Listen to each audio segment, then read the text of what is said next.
Bonjour, je vais vous présenter un critère de divisibilité par 7 étonnant de simplicité et découvert très récemment, tenez-vous bien, par un jeune Nigérian de 12 ans seulement, Chika Ofeli. Comme quoi, il existe encore de belles choses à découvrir en mathématiques avec un peu de connaissances, mais beaucoup de génie quand même.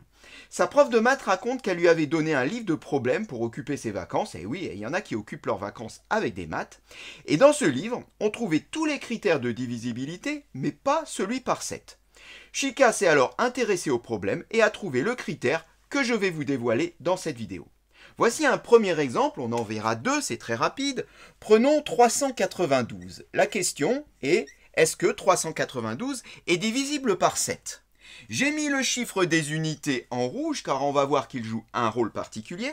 La technique consiste à recopier tous les autres chiffres comme ils sont écrits, donc il reste 39, et à lui rajouter 2, mais attention, 2 multiplié par 5. Alors ça sera toujours 5. Si on effectue ce produit, ça nous fait donc 39 plus 2 fois 5, soit 39 plus 10, 2 fois 5, 10. 39 et 10, 49. À ce niveau-là, on regarde si 49 est divisible par 7. 7 fois 7, 49. On peut donc en déduire que, comme 49 est divisible par 7, 392 l'est également.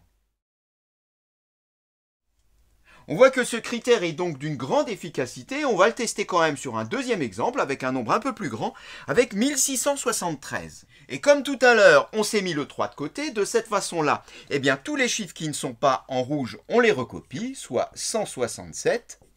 On va lui ajouter 3, mais 3 multiplié par 5. On a dit que on multiplie toujours par 5 le chiffre des unités. Alors, effectuons le calcul, ça nous donne 167 plus 3 fois 5, c'est-à-dire plus 15. 167 plus 15 donne 182.